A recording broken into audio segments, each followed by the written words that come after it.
ദൈവനാമത്തിന് മഹത്വമുണ്ടാകട്ടെ. കർത്താവിന്റെ നാമത്തിലുള്ള സ്നേഹവന്ദനത്തെ ഏവർക്കും അറിയിക്കുന്നു. നമ്മൾ കഴിഞ്ഞ ആഴ്ചയിൽ പഠിച്ചത് കർത്താവായ യേശുക്രിസ്തുവിന്റെ അവസാന 9 ദിവസങ്ങളിലെ 6ാമത്തെ ദിവസമായ പെസഹ വ്യാഴത്തെ കുറിച്ചാണ്. നമുക്കിന്ന് വെള്ളിയാഴ്ച, ദുഃഖ വെള്ളി, കർത്താവായ യേശുക്രിസ്തുവിന്റെ ക്രൂശീകരണ ദിവസം, അതിനെക്കുറിച്ച് പഠിക്കാനായിട്ട് ശ്രമിക്കാം. കർത്താവായ യേശുക്രിസ്തുവിന്റെ ക്രൂശീകരണ ദിവസം നമുക്കതിനെ ഒരു 7 സെക്ഷനുകളായിട്ട് അല്ലെങ്കിൽ 7 ഭാഗങ്ങളായിട്ട് തരംതിരിക്കാനായിട്ട് സാധിക്കും. ഒന്നാമത്തെ ഭാഗം യേശു കോടതികളിൽ എന്നുള്ളതാണ്. രണ്ടാമത്തെ ഭാഗം യേശു പട്ടാള ക്യാമ്പിൽ. 3 യേശു കാൽവറിയിലേക്കുള്ള വഴിയിൽ. 4 യേശു കാൽവറിയിൽ. 5 യേശു അന്ധകാരത്തിൽ. 6 അവസാന നിമിഷങ്ങളിൽ. 7 കല്ലറയിൽ. എന്നോട് പറയാം: യേശു കോടതികളിൽ. 2 യേശു പട്ടാള ക്യാമ്പിൽ. 3 യേശു കാൽവറിയിലേക്കുള്ള വഴിയിൽ. 4 യേശു കാൽവറിയിൽ. 5 യേശു അന്ധകാരത്തിൽ. 6 അവസാന നിമിഷങ്ങളിൽ. 7 കല്ലറയിൽ. ഇത്രയും കാര്യങ്ങളാണ്, ഈ 7 ഭാഗങ്ങളായിട്ടാണ് ഈ ദിവസം നമുക്ക് മനസ്സിലാക്കാനായിട്ട് സാധിക്കുന്ന വസ്തുത. നമ്മളതിൻ്റെ ഓരോ ഭാഗങ്ങൾ പഠിക്കുമ്പോൾ പ്രധാനമായി നോക്കാൻ പോകുന്ന കാര്യങ്ങൾ അന്നത്തെ ഒരു സംഭവങ്ങൾ എന്തൊക്കെയാണെന്ന് പഠിക്കും. നിവൃത്തിയായ പ്രവചനങ്ങളെ കുറിച്ച് നമ്മൾ നോക്കും. പിന്നീട് ദൈവശാസ്ത്രപരമായ ചില കാര്യങ്ങളും കർത്താവ് അനുഭവിച്ച വേദനകളും പ്രായോഗികമായ പാഠങ്ങൾ നമ്മൾ പഠിക്കാനായിട്ട് ശ്രമിക്കാം. അപ്പൊ ഒന്നാമത്തെ കാര്യം, യേശു എവിടെയാണ്? കോടതികൾ. യേശു കോടതികളിൽ. നമുക്ക് അവിടെ നടന്ന സംഭവങ്ങളൊന്നും നോക്കാം. യേശു 3 കോടതികളിലായിട്ട് 4 പ്രാവശ്യം വിസ്തരിക്കപ്പെടുന്നുണ്ട് ഈ വെള്ളിയാഴ്ച ദിവസം മാത്രം. ഓക്കെ, മൊത്തമായിട്ട് എത്ര കോടതികളുണ്ട്? ഇന്നത്തെ ദിവസം, അതായത് വെള്ളിയാഴ്ച മാത്രം 3 കോടതികളാവുള്ളത്. അതിന്റെ തലേ രാത്രിയിൽ വ്യാഴാഴ്ച കയ്യാഫാവിന്റെ മുൻപിലും പിന്നെ സന്നദ്ധിയുടെ മുൻപിലും യേശു എന്ത് ചെയ്തിരുന്നു? ന്യായവിസ്താരത്തിലൂടെ കടന്നു പോയിരുന്നു. അപ്പൊ 2 കോടതികൾ തലേ രാത്രിയിലുണ്ട്. വെള്ളിയാഴ്ച ദിവസം 3 കോടതികൾ ഉണ്ട്. ഒന്നാമത്തെ കോടതി സന്നദ്ധിയും സംഘമാണ്. നമുക്ക് വായിക്കാം. മത്തായി 27-ന്റെ 1-ാമത്തെ വാക്യം. മത്തായി 27-ന്റെ 1-ാമത്തെ വാക്യം.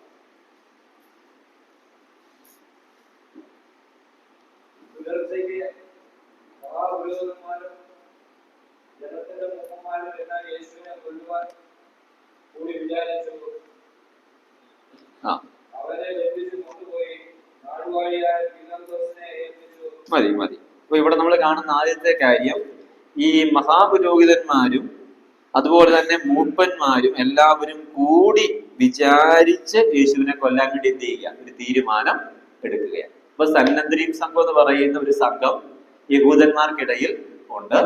അത് മോശയുടെ കാലം മുതൽ ആരംഭിച്ച ഒരു സെറ്റ് ഓഫ് റൂൾ ചെയ്യുന്ന അല്ലെങ്കിൽ ന്യായവിസ്താരം നടത്തുന്ന ഒരു ഗ്രൂപ്പ് ആളുകളാണ്. അത് ശരിക്കും കൂടുതൽ വ്യാപനത്തിലേക്ക് വന്നത് ഈ ഇസ്രായേൽ ജനം പരദേശികളായി പാർത്ത നാഴിക സമയങ്ങളിലാണ്. ഈ 70 പേരടങ്ങുന്ന ഒരു സംഘമാണുള്ളത്. അതിനകത്ത് ഒരു മഹാപുരോഹിതനുണ്ട്, ശാസ്ത്രിമാരുണ്ട്, പ്രധാനപ്പെട്ട നേതാക്കന്മാരും മൂപ്പന്മാരും ഒക്കെ ഉണ്ട്. അപ്പൊ ഇവര് രാവിലെ, അതായത് വെള്ളിയാഴ്ച ദിവസം അതിരാവിലെ എന്ത് തീരുമാനിക്കുകയാണ്? യേശു കൊല്ലപ്പെടണം, യേശുവിനെ ക്രൂശിക്കണം എന്ന് അവര് അവിടെ തീരുമാനമെടുക്കുന്നു. രണ്ടാം നടക്കുന്ന കാര്യം നമ്മൾ അവിടെ തന്നെ വായിച്ചു. അവർ യേശുവിനെ കൊണ്ട് എന്ത് ചെയ്തു? പീലാത്തോസിന്റെ മുൻപിൽ ഹാജരാക്കി. അപ്പൊ ഒന്നാമത്തെ സംഭവം, സന്നദ്ധിയും സംഘം യേശുവിനെ കൊല്ലണം എന്ന് തീരുമാനം പുറപ്പെടുവിച്ചു. രണ്ടാമത്തെ കാര്യം, അവർ യേശുവിനെ ആ നാട് വാഴുന്ന പീലാത്തോസിന്റെ കയ്യിൽ ഹാജരാക്കി. അല്ലെങ്കിൽ പീലാത്തോസിന്റെ മുൻപിൽ യേശുവിനെ ഹാജരാക്കി. മൂന്നാമത്തെ കാര്യം, യേശു കർത്താവിനെ പീലാത്തോസ് ന്യായവിസ്താരം നടത്തുകയാണ്. നമുക്ക് നോക്കാം. യോഹന്നാൻ സുവിശേഷം 18-ാം അധ്യായം 33 മുതൽ 37 വരെ. യോഹന്നാൻ 18-ന്റെ 33 മുതൽ 37 വരെ. അപ്പൊ പീലാത്തോസ് യേശുവിനെ ന്യായവിസ്താരം നടത്തുകയാണ്. എന്നിട്ട് ചോദിക്കുകയാണ്, ശരിക്കും എന്താ നിന്റെ പേരുള്ള കുറ്റം? നീ ശരിക്കും ആരാ? യേശു എന്താ പറയുന്നത്? ഞാനാണ് രാജാവ്. പക്ഷെ എന്റെ രാജ്യം ഏതല്ല? ഐഹികമായ രാജ്യം അല്ല. ഞാൻ റോമാ ഭരണത്തിനെതിരോ അല്ലെങ്കിൽ കൈസർക്കെതിരോ ഈ ഈ ഒരു നാടുവാഴിയായ പീലാത്തോസിനെതിരോ അല്ല. അങ്ങനെ ആയിരുന്നെങ്കിൽ എനിക്ക് ചേവകർ ഉണ്ടാകുമായിരുന്നു. ആ ചേവകർ നീ എന്നെ പിടിക്കാതെ വിധം, നിന്റെ പട്ടാളക്കാർ എന്നെ പിടിക്കാതെ വിധം എന്നെ സംരക്ഷിക്കുമായിരുന്നു. അതുകൊണ്ട് ഞാൻ രാജാവാണ്, പക്ഷെ എന്റെ രാജ്യം ഐഹികമല്ല എന്ന് യേശു കർത്താവാരോട് പറഞ്ഞു, പീലാത്തോസിനോട് പറഞ്ഞു. അപ്പോൾ ഒന്ന്, സന്നദ്രീം സംഘം പറയുന്നു യേശു ക്രൂശ് മരണത്തിന് യോഗ്യനാണ്. അവരെന്ത് ചെയ്യുന്നു? പീലാത്തോസിന് മുമ്പിൽ ഹാജരാക്കിയ ശേഷം യേശുവിനെ പീലാത്തോസ് ന്യായവിസ്താരം നടത്തുകയാണ്. യേശു പറയുകയാണ്, ഞാൻ ആരാണ്? ഞാൻ രാജാവാണ്, എന്റെ രാജ്യം ഐഹികം അല്ല. എന്നിട്ട് യേശുവിനെ വിട്ടയക്കാൻ വേണ്ടി പീലാത്തോസ് തീരുമാനിക്കുകയാണ്. അപ്പൊ തീരുമാനിക്കുമ്പോൾ ജനം ഇങ്ങനെ പറയുകയാണ്, യേശു ഗലീലയിൽ തുടങ്ങി യെരുശലേമിൽ വരെ ജനത്തെ എന്ത് ചെയ്തു? ജനത്തെ ഇങ്ങനെ വലയ്ക്കുന്ന ഒരാളാണ്. സീസർ നമ്മുടെ രാജാവല്ലെന്നും കൈസർക്കെതിരെ ജനങ്ങളെ ഒത്തുകൂട്ടുകയും ചെയ്യുന്ന ഒരാളാണ്. ഗലീല മുതൽ യെരുശലേം വരെ എന്ത് ചെയ്തു? ഈ ആളുകളെ ഒത്തൊരുമിക്കാനായിട്ട് ശ്രമിച്ചു എന്ന് പറയുകയാണ്.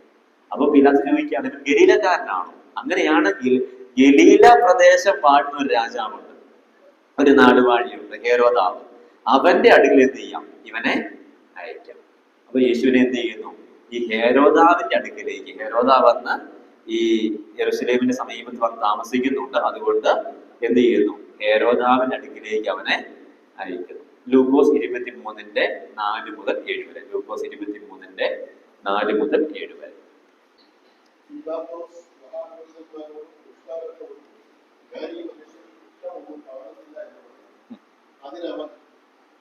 അവർ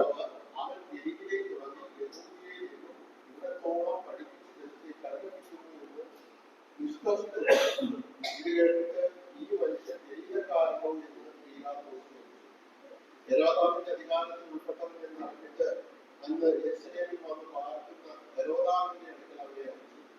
ഹെരോദാവ് യേശുവിനെ കണ്ടിട്ട് അത്യന്തം സന്തോഷിച്ചു. അവനെ കുറിച്ച് കേട്ടിരിക്കുന്നത് കൊണ്ട് അവനെ കാണുവാൻ വളരെ കാലമായി ഇച്ഛിച്ചു.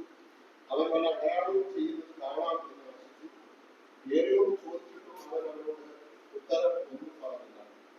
മഹാപുരോഹിതന്മാരും ശാസ്ത്രിമാരും കഠിനമായി അവനെ കുറ്റം ചുമത്തിക്കൊണ്ടിരുന്നു. ഹെരോദാവ് തന്റെ മലയാളികളുമായി അവനെ പരിഹസിച്ചു, നിസ്സാരക്കാരനാക്കി ശുദ്ധവസ്ത്രം ധരിപ്പിച്ചു, പീലാത്തോസിന്റെ അടുക്കൽ മടക്കി അയച്ചു. ഇത്രയും മതി. അപ്പം 11 വരെ വായിച്ചു. അവിടെ നമ്മൾ 2 കാര്യങ്ങൾ കാണുകയാണ്. ഒന്ന്, ഹേരോദാവിന്റെ അടുക്കിലേക്ക് അയക്കുന്നു. ഹേരോദാവ് എന്ത് ചെയ്യുന്നു? യേശുവിനെ ചോദ്യം ചെയ്യുന്നു. ചോദ്യം ചെയ്യുകയും പരിഹസിക്കുകയും ചെയ്യുന്നു. പരിഹസിച്ച് യേശുവിനെ എന്ത് ചെയ്യുന്നു? തിരിച്ച് നിസാരനാക്കി തിരിച്ച് പീലാത്തോസിന്റെ അടുക്കിലേക്ക് അയക്കുന്നു. അപ്പൊ ഒന്നാമത്തെ കാര്യം, സന്നദ്രീം സംഘം യേശു മരണശിക്ഷ യോഗ്യനാണെന്ന് വിധിക്കുന്നു, ക്രൂശീകരണത്തിന് വിധിക്കുന്നു. പീലാത്തോസിന് ഹാജരാക്കുന്നു. പീലാത്തോസ് അവനെ ചോദ്യം ചെയ്യുന്നു. യേശു രാജാവാണെന്ന് പറയുന്നു. യേശു ഗലീലക്കാരനാണെന്ന് അറിഞ്ഞിട്ട് യേശുവിനെ ഹേരോദാവിന്റെ കയ്യിലേക്ക് ന്യായവിസ്താരത്തിന് വേണ്ടി പീലാത്തോസ് അയക്കുന്നു. ഹേരോദാവ് 5-മതായി യേശുവിനെ എന്ത് ചെയ്യുന്നു? പരിശോധിച്ചു, പരിഹസിച്ചു, നിസാരനാക്കി തിരിച്ച് പീലാത്തോസിന്റെ അടുക്കലേക്ക് അയച്ചു. 6-മത്തെ കാര്യം,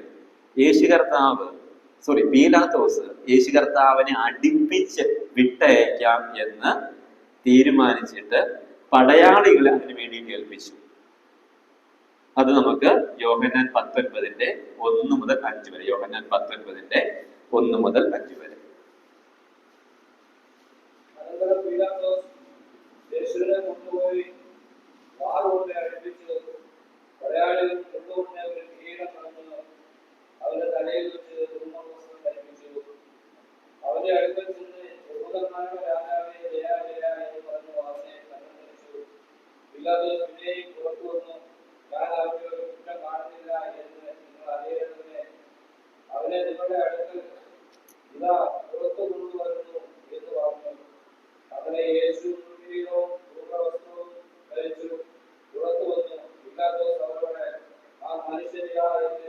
ആ മനുഷ്യൻ ഇതാ എന്ന് പറഞ്ഞു. ഇവിടെയാണ് അവർ ഏൽപ്പിക്കപ്പെട്ട രീതിയിലല്ലാതെ ഒരവസ്ഥയിൽ യേശുവിനെ കാണുന്നത്. അതായത് അവരെ ഏൽപ്പിച്ചപ്പോ അങ്ങനെ ദേഹത്ത് പാടുകളോ മുറിവുകളോ ഒന്നും ഇല്ല. ഈ അസൂയ കൊണ്ടാണ് യേശുവിനെ യഹൂദന്മാര് ഇങ്ങനെ പിടിച്ചതെന്ന് ഹെരോദാവ് പീലാത്തോസ് തെറ്റിദ്ധരിക്കുകയാണ്. എന്നിട്ട് എന്ത് ചെയ്യാം, ഇവനെ കുറെ അടിച്ചു കഴിയുമ്പോ ഈ യഹൂദന്മാർക്ക് ഒരു മനസ്താപമൊക്കെ തോന്നും. അതുകൊണ്ട് കുറെ അടി കൊടുത്തു കഴിയുമ്പോ ഈ അടിക്കപ്പെട്ട യേശുവിനെ കണ്ടു കഴിയുമ്പോ എന്നാൽ പിന്നെ അവനെ വിട്ടേക്ക് എന്ന് മഹാപുരോഹിതന്മാര് പറയും എന്നാര് കരുതി? പീലാത്തോസ് കരുതി. എന്നിട്ട് യേശുവിനെ പടയാളികൾ കയ്യിലേക്ക് ഏൽപ്പിച്ചു. അവര് വാറുകൊണ്ട് യേശുവിനെ അടിച്ചു, തലയിൽ മുള്ളുകൊണ്ട് കിരീടം വെച്ചു, ധൂമ്ര വസ്ത്രം ധരിപ്പിച്ചു, അവനെ പരിഹസിച്ചു. അപ്പൊ ഈ അടികളൊക്കെ കൊണ്ട്, ആ അടികളുടെ പാടും തലയിലെ കിരീടവും ഒക്കെ ആയിട്ടുള്ള യേശുവിനെ പീലാത്തോസ് കൊണ്ടുവരികയാണ് പുറത്തേക്ക്. എന്നിട്ട് പറയുകയാണ്, ഇതാ ആ മനുഷ്യൻ, ഇതാ ആ മനുഷ്യൻ. ഏത് മനുഷ്യൻ? നിങ്ങൾ എന്നെ ഏൽപ്പിച്ച ആ മനുഷ്യൻ, അതിതാണ്. ഇപ്പോഴെന്തൊക്കെയുണ്ട്? ഒരു ധൂമ്ര വസ്ത്രം ഉണ്ട്, ഒരു തലയിൽ കിരീടം ഉൾക്കിരീടം വെച്ചിട്ടുണ്ട്, അടി കൊണ്ട പാടുകളുണ്ട്, ഈ വാറുകൊണ്ട് ഏറ്റ അടിയുടെ വലിയ ക്രൂരമായ മർദ്ദനമേറ്റിട്ട്. അപ്പൊ യേശുവിനെ പീലാത്തോസ് ഇങ്ങനെ ഹാജരാക്കും. അങ്ങനെ ഹാജരാക്കുന്ന സമയത്ത് ഇവര് പറയുകയാണ്, അവനെ ക്രൂശിക്കാം. അപ്പോഴും വിട്ടയക്കാൻ തയ്യാറല്ല. അവനെ ക്രൂശിക്കാൻ ജനങ്ങൾ ഇങ്ങനെ ആർത്ത് വിളിക്കുക. അങ്ങനെ ആർത്ത് വിളിക്കുമ്പോൾ പീലാത്തോസ് വീണ്ടും യേശുവിനെ വിസ്തരിക്കുകയാണ്. വീണ്ടും വിസ്തരിക്കുക. പീലാത്തോസ് പറയുകയാണ്, നിന്നെ വിട്ടയക്കാനും നിന്നെ ക്രൂശിക്കാനും എനിക്ക് അധികാരം ഉണ്ട്. അങ്ങനെ പീലാത്തോസ് പറയുമ്പോൾ യേശു കർത്താവ് പറയുകയാണ്, മേലിൽ നിന്ന് ഏൽപ്പിക്കാതെ എന്റെ മേൽ നിനക്ക് ഒരധികാരവും ഇല്ല. അപ്പോൾ ഏഴാമത്തെ സംഭവം ഇതാണ്. പീലാത്തോസ് യേശുവിനെ വീണ്ടും വിസ്തരിക്കുകയും യേശു തന്മേലിൽ നിന്ന് ഏൽപ്പിക്കപ്പെട്ടവനാണ് എന്ന് വ്യക്തമാക്കുകയും ചെയ്തു. അത് ഇപ്പൊ വായിച്ച ഭാഗത്തിന്റെ അധ്യായത്തിന്റെ 6 മുതൽ 11 വരെ, യോഹന്നാൻ 19 6 മുതൽ 11 വരെ.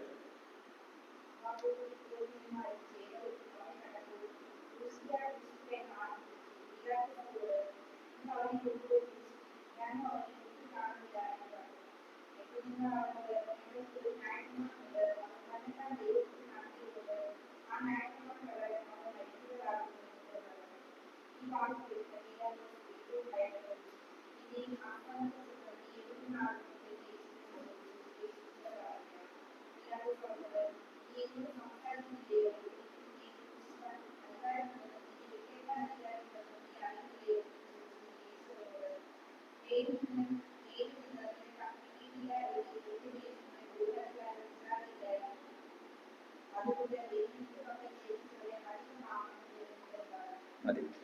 അപ്പോ ഇവിടെ വീണ്ടും യേശു കർത്താവ് പറയുകയാണ്, എന്നെ എന്ത് ചെയ്താണ്? നിന്റെ പക്കൽ ഏൽപ്പിച്ചതാണ്, അത് മേലിൽ നിന്ന് ഏൽപ്പിച്ചിരിക്കുന്നതാണ് എന്ന് പറയുന്നത്. അപ്പൊ പീലാത്തോസ് വീണ്ടും എന്ത് ചെയ്യുക?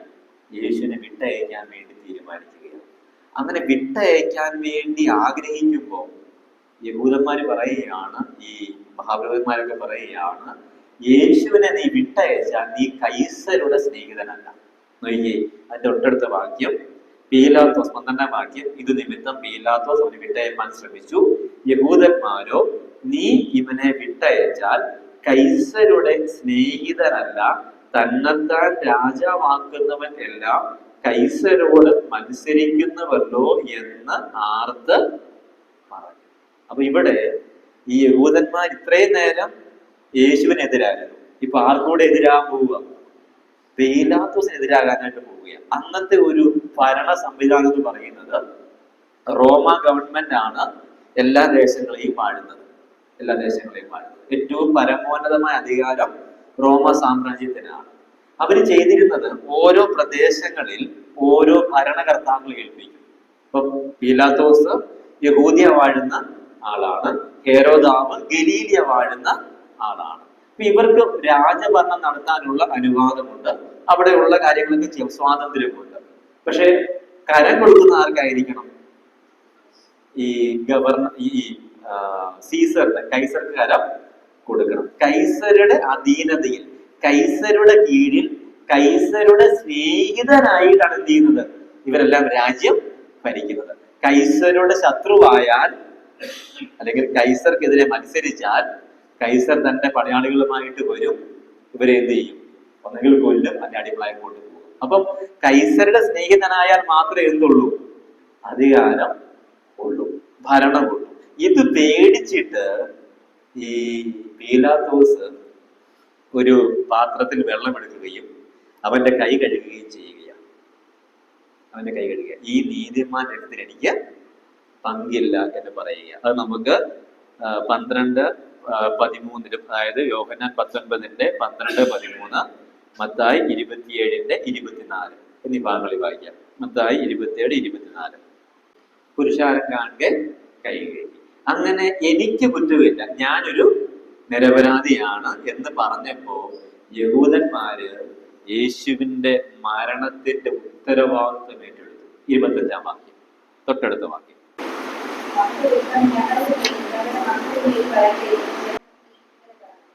അവന്റെ രക്തം ഞങ്ങളുടെ മേലും ഞങ്ങളുടെ മക്കളുടെ മേലും. അപ്പൊ യേശുവിന്റെ മരണത്തിന്റെ ഉത്തരവാദിത്വം പീലാത്തോസിനല്ല, ഞങ്ങൾക്കാണ് എന്നായിട്ട് പറഞ്ഞു. ആര് സമ്മതിച്ചു?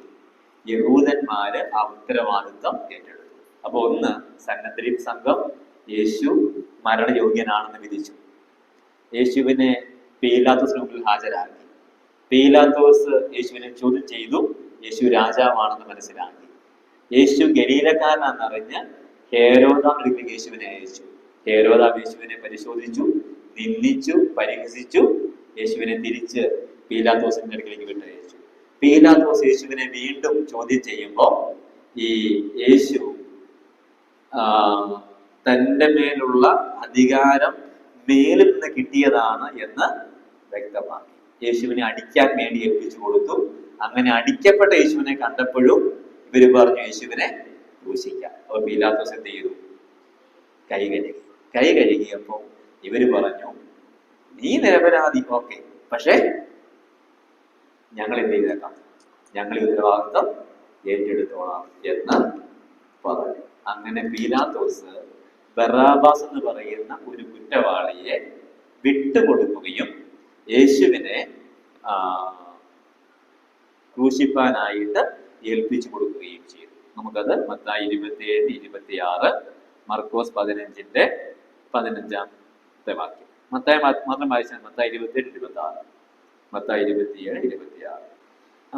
യേശുവിനെ ചമ്മട്ടി കൊണ്ട് അടിപ്പിച്ച് ക്രൂശിക്കേണ്ടതിന് ഏൽപ്പിച്ച് കൊടുത്തു. അപ്പൊ ഇത്രയും കാര്യങ്ങളാണ് ഈ കോടതികളിൽ നടക്കുന്നത്. ഓക്കെ, കോടതിയിൽ നടന്നിരിക്കുന്ന 10 കാര്യങ്ങളാണുള്ളത്. ഇവിടെ ഇതുമായി ബന്ധപ്പെട്ട് ചില കാര്യം നടക്കുന്നുണ്ട്.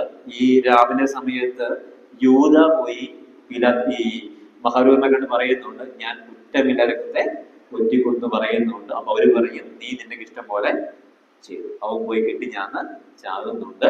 ആ പണം എടുത്ത് ജാതികൾക്ക് വേണ്ടി എന്ത് ചെയ്യുന്നുണ്ട്? ഒരു ശ്മശാന ഭൂമിയൊക്കെ വാങ്ങുന്നുണ്ട്. പീലാത്തോസിന്റെ ഭാര്യ ഇതിന്റെ ഇടയ്ക്ക് ഒരു കത്തൊക്കെ എഴുതി കൊണ്ടുവരുന്നുണ്ട്. ആ നീതിമാന്റെ ഇടപെടരുത്, അവൻ നിമിത്തം ഞാൻ സ്വപ്നത്തിൽ വലിയ കഷ്ടം സഹിച്ചു എന്ന് പറയുന്നുണ്ട്. പീലാത്തോസും ഹേരോദാവും തമ്മിൽ വൈര്യമായിരുന്നു. അവർ തമ്മിൽ സ്നേഹിതന്മാരായിട്ടും ഈ ഒരു സംഭവവുമായി ബന്ധപ്പെട്ട് നടക്കും. ഓക്കെ, അന്ന് നിവൃത്തിയായ പ്രവചനങ്ങൾ. ഒന്ന്, യെശയ്യാവിന്റെ പുസ്തകം 53:7 വാക്യം അന്ന് നിവൃത്തിയായി. യെശയ്യാവ് 53:7.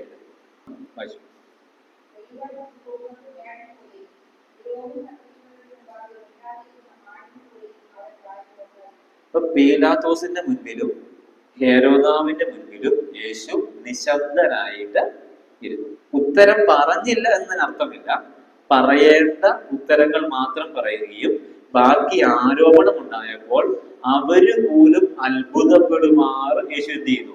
നിശബ്ദനായിട്ട് നിന്നു. രോമം കത്രിക്കുന്ന മുൻപാകെ മിണ്ടാ നിൽക്കുന്ന കുഞ്ഞാടിനെ പോലെ, കൊല്ലുവാൻ കൊണ്ടുപോകുന്ന കുഞ്ഞാടിനെ പോലെ, ഈ ചെമ്മരിയാടിനെ പോലെ അവൻ വായ തുറക്കാതെ ഇരുന്നു. അപ്പൊ യെശയ്യാവ് പറഞ്ഞ പ്രവചനം അന്ന് നിവൃത്തിയായി. ഒന്നാമത്തെ പ്രവചനം അതാണ്. രണ്ടാമത് നിവൃത്തിയായ പ്രവചനം സങ്കീർത്തനം 35-19 69-4. സങ്കീർത്തനങ്ങൾ 35-19 69-4. കാരണം കൂടാതെ എന്നെ പകയ്ക്കുക. കാരണം കൂടാതെ എന്നെ പകയ്ക്കുക. ഇനി 69-4.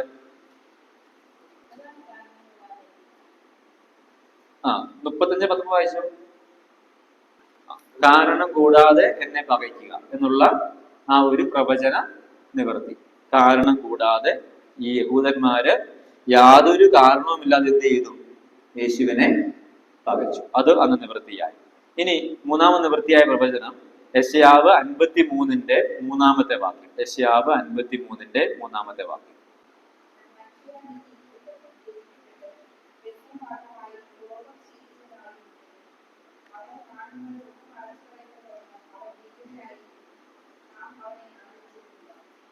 അവനെ കാണുന്നവരൊക്കെയും മുഖം മറച്ച് കളയത്തക്കവണ്ണം അവൻ നിന്നിതൻ ആണ്. നോക്കിയേ, ഇത് ഈ ഓൾ ത്രൂ ഈ വെള്ളിയാഴ്ച മുഴുവനായി പൂർത്തിയായ കാര്യമാണ്. പക്ഷെ ഇവിടെ പ്രത്യേകിച്ച് എടുത്തു പറഞ്ഞതിന്റെ കാരണം, യേശുവിനെ ഇതാ ആ മനുഷ്യൻ എന്ന് പറഞ്ഞ് പ്രസന്റ് ചെയ്യുമ്പോൾ ജനങ്ങളെല്ലാം പറയുന്ന കാര്യം എന്താ? അവനെ ക്രൂശിക്കുക, അവനെ ക്രൂശിക്കുക. അപ്പൊ ജനങ്ങളാൽ തള്ളപ്പെടുന്ന, ജനങ്ങളാൽ ഉപേക്ഷിക്കപ്പെടുന്ന ഒരു കാര്യം കൂടെ അന്ന് നിവൃത്തിയായി. ഇനി സങ്കീർത്തനം 27-12 വാക്യം. സങ്കീർത്തനം 27-12 വാക്യം.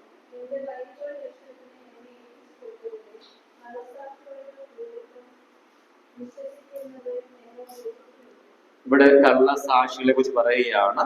കള്ളസാക്ഷികൾ യേശുവിന്റെ നേരെ വരും എന്നുള്ള കാര്യം ഇവിടെ എന്ത് ചെയ്തു?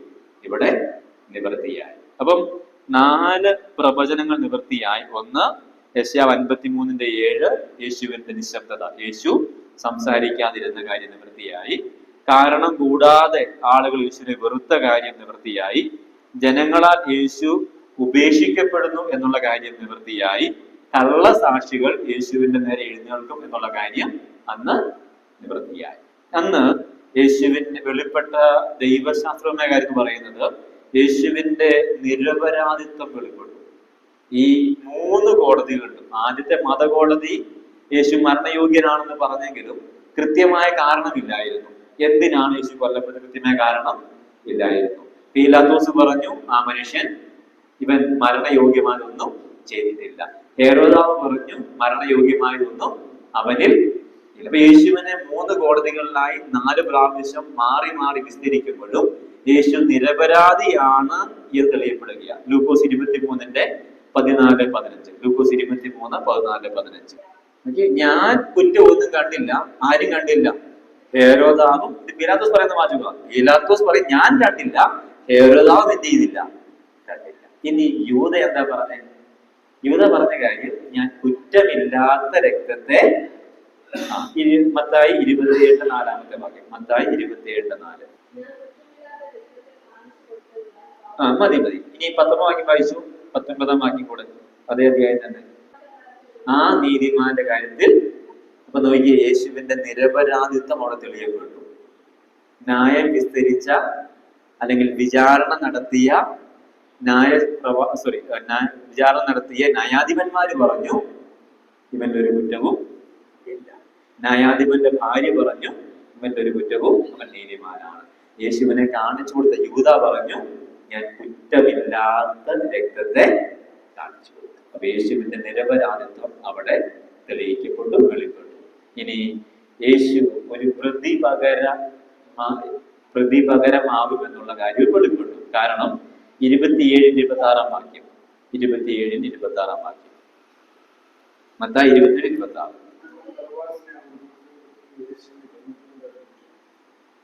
ബറാബാസിന് പകരം ആരാകുകയാണ്? യേശു ആവുകയാണ്. ഒരു പ്രതിപകരമായിട്ട് ബറാബാസ് കൊല്ലും കൊലയും ഒക്കെ ആയിട്ട്, കള്ളത്തരവും ഒക്കെ ആയിട്ട് പിടിക്കപ്പെട്ട് മരണശിക്ഷയ്ക്ക് വിധിക്കപ്പെട്ട് കിടക്കുന്നയാളാണ്. അദ്ദേഹത്തെ യേശു ക്രൂശിക്കപ്പെടുന്നു എന്ന കാരണം കൊണ്ട് എന്ത് ചെയ്യുകയാണ്? അദ്ദേഹത്തെ വിട്ടേക്ക്. ഒരു പ്രതിപകരമായിട്ട് യേശു മാറുന്നു എന്നുള്ള ആശയം കൂടെ അവിടെ വ്യക്തമാകുകയാണ്. ഈ ഒരു കോടതിയുമായി ബന്ധപ്പെട്ട് യേശു അനുഭവിക്കുന്ന വേദനകളുണ്ട്.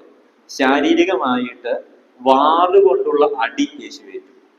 ചാട്ടവാറാണ് ഉദ്ദേശിക്കുന്നത്. ചാട്ടവാറ് കൊണ്ടുള്ള അടി യേശു ഏറ്റു. ഈ ചാട്ടവാർ എന്ന് പറയുമ്പോൾ അതിന്റെ നമുക്കറിയാം, അതിന്റെ അറ്റത്ത് എല്ലും കഷ്ണങ്ങൾ ഉണ്ടാകും, ചൂണ്ടക്കുളുത്തുകൾ ഉണ്ടാകും. അങ്ങനെ വളരെ ശരീരത്തിലേക്ക് തുളച്ച് കയറി ചെല്ലുന്ന രീതിയിലുള്ള ആയുധമാണ് ഏത്? ചാട്ടവാർ. അതിങ്ങനെ ഒരു പ്രാവശ്യം അടിച്ചിട്ട് തിരിച്ചു വലിക്കുമ്പോൾ ആ പുറത്തെ മാംസമൊക്കെ എന്ത് ചെയ്യും? അതിന്റെ കൂടെ ഇങ്ങനെ പറഞ്ഞ് വരും. അപ്പൊ വാറുകൊണ്ടുള്ള അടി യേശു കൊണ്ടു. രണ്ടാമത് യേശു തന്നെ എന്ത് ചെയ്തു? മുള്ളുകൊണ്ട് കിരീടം വെച്ചു. മൂന്നാമത് യേശുവിന്റെ കന്നത്ത് അവര് അടിച്ചു.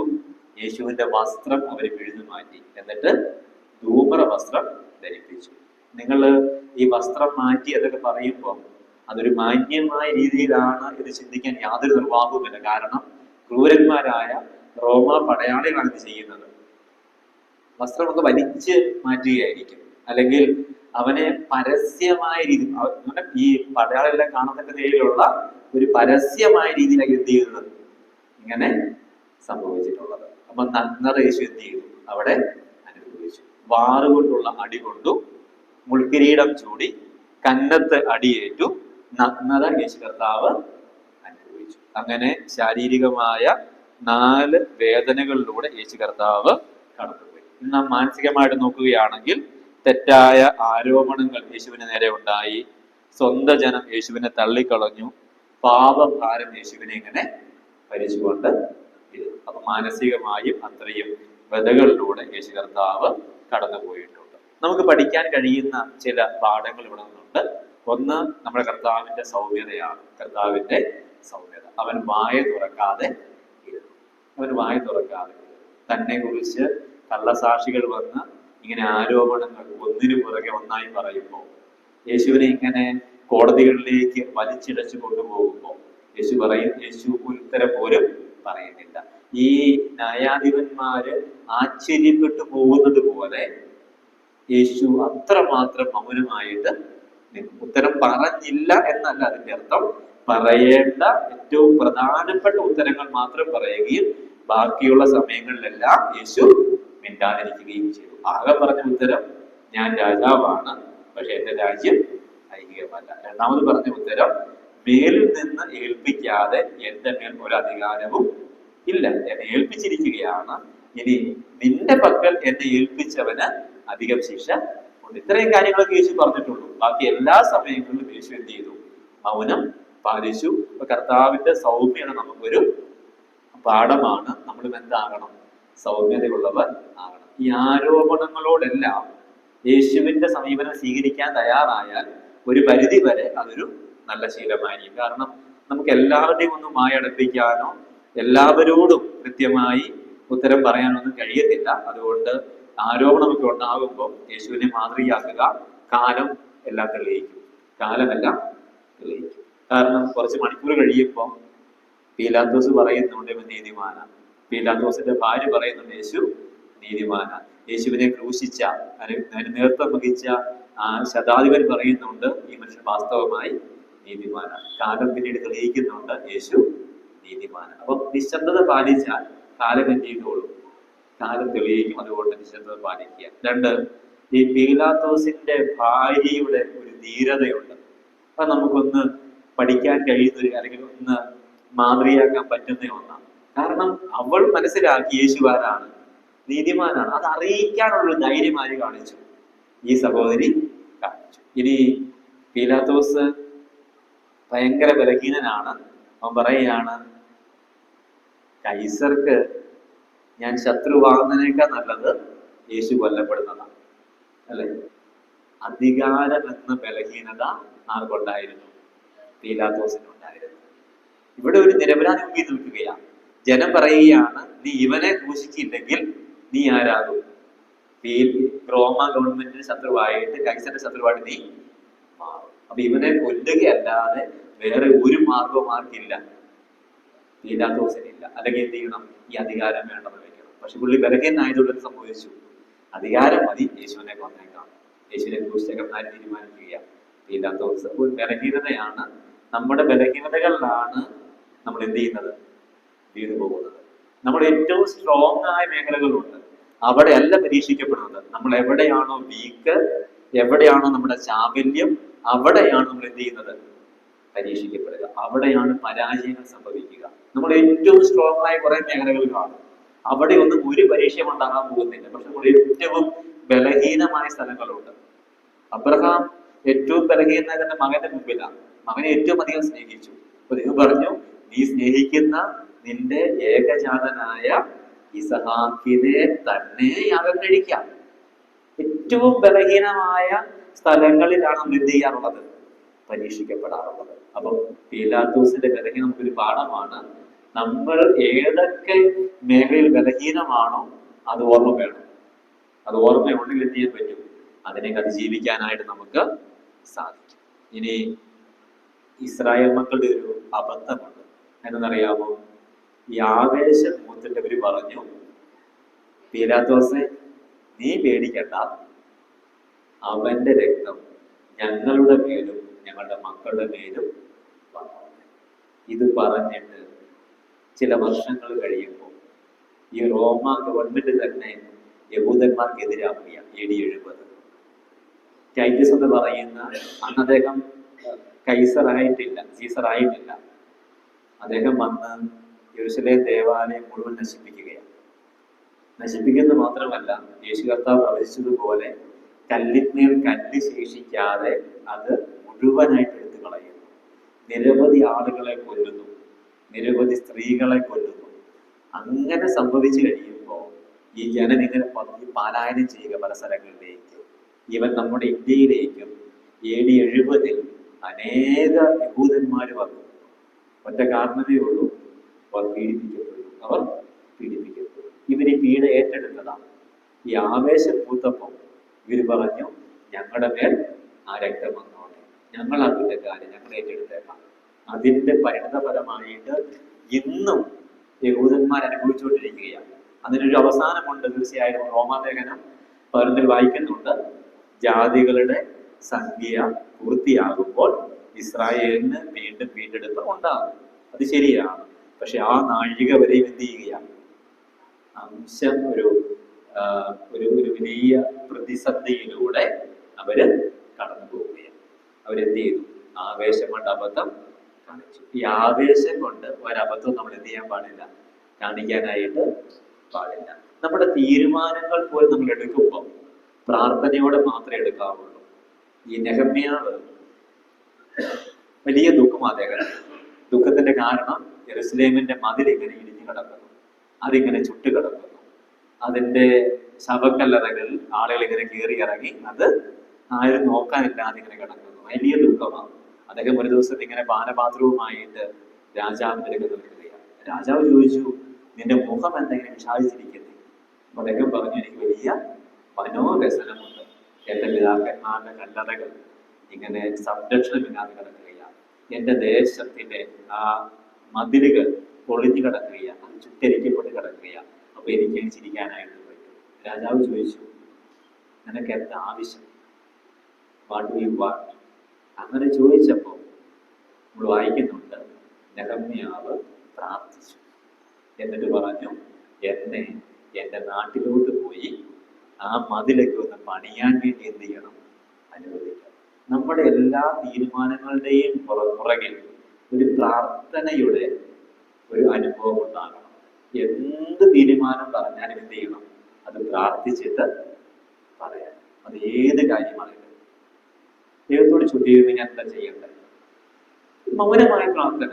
അതിനുവേണ്ടി ഉപസിക്കേണ്ട ആവശ്യമൊന്നും ഇല്ല. അബദ്ധങ്ങളായി പോകരുത്.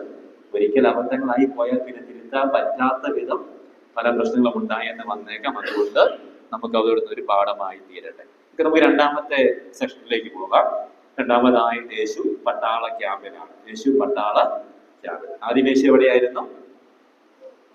യേശു കോടതികളിലാണ്. 3 കോടതികളിലായി 4 പ്രാവശ്യം വിസ്തരിക്കപ്പെട്ടു. അവസാനം യേശു ക്രൂശിക്കാനായിട്ട് വിധി പുറപ്പെട്ടു. ഈ ക്രൂശിക്കാനായിട്ട് വിധി പുറപ്പെട്ടപ്പോൾ യേശുവിനെ ആദ്യം പീലാത്തോസ് പടയാളികളുടെ കയ്യിലേക്ക് ഏൽപ്പിച്ചു. ഒന്നാമത്തെ സംഭവം അതാണ്. അതായത് യേശു പട്ടാള ക്യാമ്പിൽ എന്ന ഹെഡിങ്ങിലെ ഒന്നാമത്തെ സംഭവം, യേശുവിനെ പീലാത്തോസ് പടയാളികളുടെ കയ്യിലേക്ക് ഏൽപ്പിച്ചു. മത്തായി സുവിശേഷം 27-26 വാക്യം. മത്തായി 27, 26. യേശുവിനെ ചമ്മട്ടി കൊണ്ട് അടുപ്പിച്ച് ക്രൂശിക്കേണ്ടതിന് ഏൽപ്പിച്ചു. ഒന്നാമത്തെ സംഭവം അതാണ്. രണ്ടാമത്തെ സംഭവം, ഈ പടയാളികൾ യേശുവിനെ അവരുടെ ആസ്ഥാനത്തിലേക്ക് കൊണ്ടുപോയി. നോക്കാം 27 വാക്യം. ആസ്ഥാനം അല്ലെങ്കിൽ പട്ടാള ക്യാമ്പ്, അതിലേക്ക് എന്ത് ചെയ്തു? യേശുവിനെ കൊണ്ടുപോയി. എന്നിട്ട് എന്താ ചെയ്യുന്നത്? മൂന്നാമതായിട്ട് ചെയ്യുന്ന കാര്യം എന്താ? പട്ടാളത്തെ എല്ലാം യേശുവിന്റെ നേരെ വരുത്തി. നാലാമത്തെ കാര്യം, യേശുവിന്റെ വസ്ത്രം അഴിച്ചിട്ട് ഒരു ചുവന്ന മേലങ്കി, മർക്കോസ് പറയുന്ന രക്താംബരം ധരിപ്പിച്ചു എന്നാണ്. എന്ന് പറഞ്ഞാൽ കടു ചുവപ്പ് നിറമുള്ള ഒരു വസ്ത്രം യേശുവിനെ ഉടുപ്പിച്ചു. അഞ്ചാമത്തെ കാര്യം, കയ്യിൽ ഒരു കോല് കൊടുത്തു.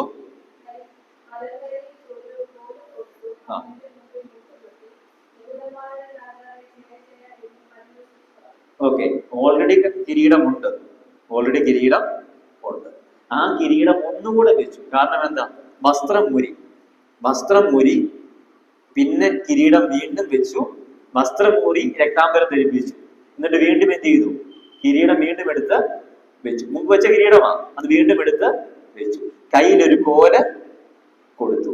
യേശുവിന് മുമ്പിൽ മുട്ടുകുത്തിയിട്ട് യഹൂദന്മാരുടെ രാജാവേ ജയ ജയ എന്ന് വിളിച്ച് യേശുവിനെ പരിഹസിച്ചു. ആറാമത്തെ കാര്യം, യേശുവിന്റെ മേൽ തുപ്പി.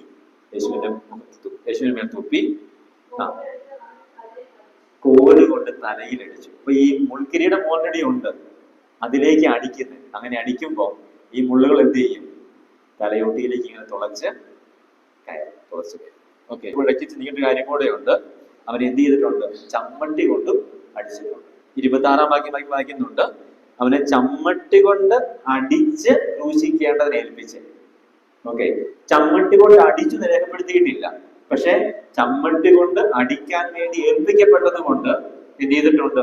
ഈ സമയങ്ങളിൽ എന്ത് ചെയ്തിട്ടുണ്ട്? ചമ്മട്ടി കൊണ്ട് അടിയേൽക്കേണ്ടി വന്നിട്ടും ഉണ്ട്.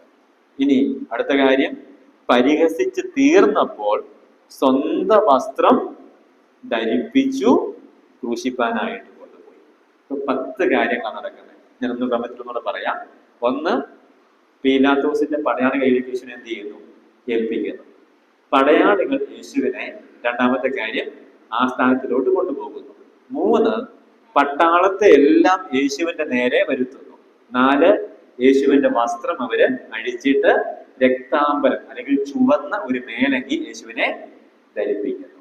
ഇനി 5-ാമത്തെ കാര്യം, വീണ്ടും മുൾക്കിരീടം ചൂടിച്ച് കയ്യിൽ കോല് കൊടുത്ത് യേശുവിനെ പരിഹസിക്കുന്നു. 6-ാമത്തെ കാര്യം, യേശുവിന്റെ മേൽ തുപ്പുന്നു. യേശുവിന്റെ തലയിൽ കോല് കൊണ്ടടിക്കുന്നു, ചമ്മട്ടി കൊണ്ടടിക്കുന്നു. പരിഹസിച്ച് തീർന്നപ്പോൾ സ്വന്തം വസ്ത്രം വീണ്ടും ധരിപ്പിക്കുന്നു. ക്രൂശിപ്പാനായിട്ട് യേശുവിനെ കൊണ്ടുപോകും. ഇത്രയും കാര്യമാണ് എവിടെ നടന്നത്?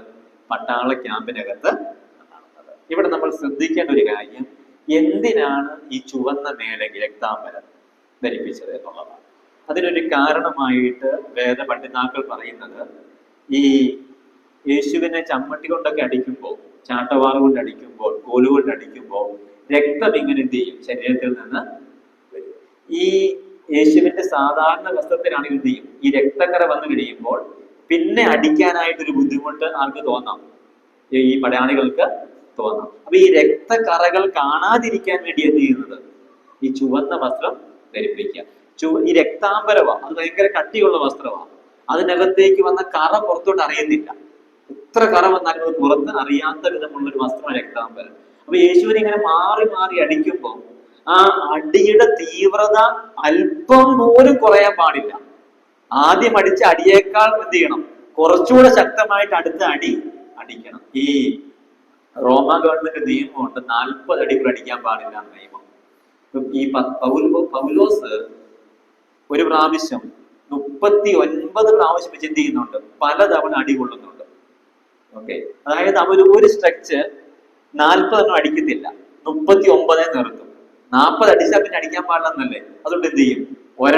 ഒരു റൗണ്ട് 39, പിന്നെ എന്ത് ചെയ്യും? അടുത്ത റൗണ്ട് വീണ്ടും തുടങ്ങും, 1, 2, 3 അങ്ങനെ 39 വരെ. വീണ്ടും അടുത്തയാൾ എന്ത് ചെയ്യും? 1, 2, 3, 39 വരെ. അങ്ങനെ മാറി മാറി ചാട്ടവാറ് കൊണ്ട്, വടി കൊണ്ട്, ചമ്മട്ടി കൊണ്ട് യേശുവിനെ എന്ത് ചെയ്യുകയാണ്? അവര് അടിക്കുകയാണ്. യേശുവിനെ ഏറ്റവും ക്രൂരമായ പീഡകളിലൂടെ ഈ പീലാത്തോസിന്റെ പടയാളികൾ കടത്തിവിട്ടിട്ടുണ്ട്. ഏറ്റവും എന്തെല്ലാം ആ ശരീരത്തിൽ ചെയ്യാമോ അതെല്ലാം അവര് ചെയ്തിട്ടുണ്ട്. ശരിക്കും പറഞ്ഞ ഒരാളെ തുപ്പുക എന്ന് പറയുന്നത് എത്രയോ വലിയ നീചമായ കാര്യമാണ്. അതവര് ചെയ്യുകയാണ്. ഇനി ഏറ്റവും സെൻസിറ്റീവായ സ്ഥലമാണ് ഈ തല എന്ന് പറയുന്നത്. ഒത്തിരി ഞരമ്പുകളുള്ള ഏറ്റവും സെൻസിറ്റീവായ സ്ഥലമാണ്. അതിലേക്ക് ഉള്ളുകൊണ്ട് ഒരു കിരീടം നടത്തി വെക്കുക, അതിലേക്ക് എന്ത് ചെയ്യുക? അതിലേക്ക് ഈ വടി കൊണ്ട് ആഞ്ഞ് അടിക്കുക, മുഖത്തെ രോമങ്ങൾ വലിച്ചു മറിക്കുക. ഇതൊക്കെ ചെയ്യുമ്പോൾ എത്രയോ തീവ്രമായ വേദനയിലൂടെയാണ് ആര് കടന്നുപോയത്? നമ്മുടെ കർത്താവ് കടന്നുപോയത്. സഹിക്കാമായിരുന്ന എല്ലാ ശാരീരികമായ പീഡകളും യേശു കർത്താവ് നമുക്ക് വേണ്ടി ആ പടയാളികളുടെ ആ സ്ഥാനത്തെ പട്ടാള ക്യാമ്പിൽ സഹിക്കുവാനായിട്ട് ഇടയായി. ഓർക്കണം, നമ്മൾ ഏൽക്കേണ്ട ശിക്ഷയാണ്, നമ്മൾ ഏൽക്കേണ്ട നരകയാതനയുടെ ആ ശിക്ഷയാണ് യേശു കർത്താവ് എന്ത് ചെയ്യുന്നത്? തൻ്റെ ശരീരത്തിൽ നമ്മുടെ പാപങ്ങളെ ചുമന്നുകൊണ്ട് ക്രൂശിന്മേൽ കയറി അവന്റെ അടിപ്പിണരാൽ നമുക്ക് സൗഖ്യം. യേശു ഏറ്റെടുത്ത ഓരോ അടികളും നമ്മൾ കേൾക്കേണ്ട സ്ഥലത്താണ്, നമ്മൾ കൊള്ളേണ്ട സ്ഥലത്താണ്, അല്ലെങ്കിൽ നമ്മൾ കൊള്ളേണ്ടതിന് പകരമാണ്. അവൻ ശാരീരികമായി ശരിക്കും പീഡിപ്പിക്കപ്പെടും. എല്ലാ വിധത്തിലുമുള്ള ക്രൂരമായ മർദ്ദനങ്ങൾ സഹിക്കേണ്ടതായിട്ട് വന്നു. അന്ന് നിവൃത്തിയായ പ്രവചനങ്ങൾ, ഒന്നാമത്തെ പ്രവചനം യെശയ്യാവ് 50:6 വാക്യം. നിവൃത്തിയായ ഒന്നാമത്തെ പ്രവചനം യെശയ്യാവിന്റെ പുസ്തകം പ്രവചനം 50:6 വാക്യം. അടിക്കുന്നവർക്ക് ഞാൻ എൻ്റെ മുതുക് മറച്ചില്ല, രോമം വലിച്ചു പറിക്കുന്നവരുടെ മുമ്പിൽ ഞാൻ എന്ത് ചെയ്തില്ല? എന്റെ മുഖം തിരിച്ച് കളഞ്ഞില്ല. ഓക്കെ, എന്റെ മുഖം നിന്നയ്ക്ക് മറച്ചില്ല, തുപ്പലിന്. ഇങ്ങനെ തുപ്പുമ്പം അത് ഏറ്റെടുക്കുക, ഇങ്ങനെ കൈ കൊണ്ട് തടയുന്നില്ല, അല്ലെങ്കിൽ ഇങ്ങനെ മാറുന്നില്ല, ഒഴിഞ്ഞു മാറുന്നില്ല. അത്രയ്ക്ക് സമർപ്പണത്തോടെ യേശു കർത്താവ് എന്ത് ചെയ്യുക? ഇത് സഹിക്കുകയാണ്. അപ്പൊ ശാരീരിക പീഡകളെ കുറിച്ചുള്ള പ്രവചനം അന്ന് നിവൃത്തിയായി. ഇനി യെശയ്യാവ് 53:3 വാക്യം നമ്മൾ ഓൾറെഡി കണ്ടതാണ്. നിന്ദിക്കപ്പെടുന്ന, അപമാനിക്കപ്പെടുന്ന, തിരസ്കരിക്കപ്പെടുന്ന ഒരു കാര്യം. പടയാളികൾ യേശു കർത്താവിനെ പരിഹസിച്ച് തീർന്നപ്പോഴാണ് വായിക്കുന്നത്. ഇനി എന്തില്ല? ഇനി ഒരു പരിഹാസം ബാക്കിയില്ല. അവര് മടുത്തു, ഇനി ചെയ്യാനൊന്നും ഇല്ല. പരിഹസിച്ച് തീർന്നപ്പോൾ അവനെ ക്രൂശിപ്പാൻ കൊണ്ടുപോയത്. ഇനി ഒന്നും ചെയ്യാനില്ല, അവര് തന്നെ മടുത്തു. അത്രമാത്രം യേശു എന്ത് ചെയ്തു? ശാരീരികമായി പീഡകൾ സഹിച്ചു.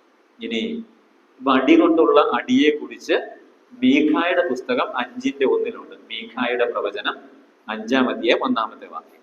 ഇസ്രായേലിന്റെ ന്യായാധിപതിയെ അവർ വടി കൊണ്ട് ചെകിട്ടത്ത് അടിക്കുന്നു. അപ്പൊ ഈ വടി കൊണ്ട് അടിക്കുന്നു എന്നുള്ള പ്രവചനം അവിടെ ഈ പട്ടാള ക്യാമ്പിൽ നിവൃത്തിയായി. ഇപ്പൊ ശാരീരിക പീഡകൾ എന്നുള്ള കാര്യം യെശയ്യാവ് 50:6 നിവൃത്തിയായി, യെശയ്യാവ് 53:3 നിവൃത്തിയായി, മീഖായുടെ പുസ്തകം 5:1 നിവൃത്തി ആയി.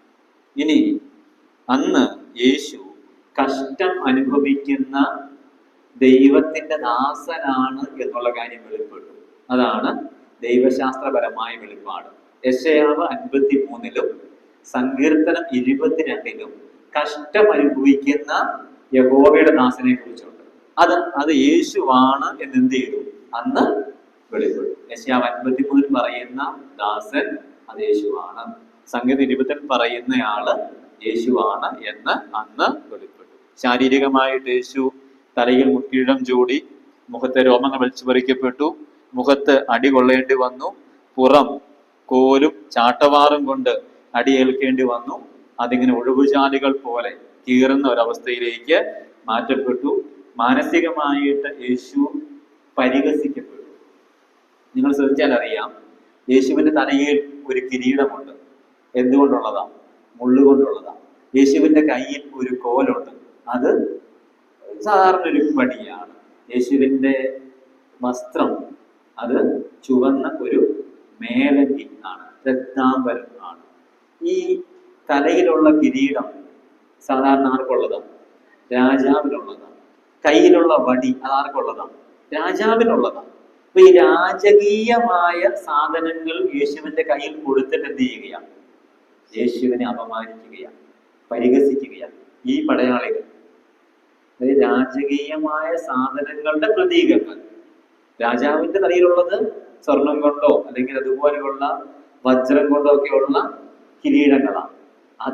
ആ കിരീടത്തിന്റെ പ്രതീകമായ മുള്ളുകൊണ്ടുള്ള കിരീടം അത് വെച്ച് കൊടുക്കുകയാണ്.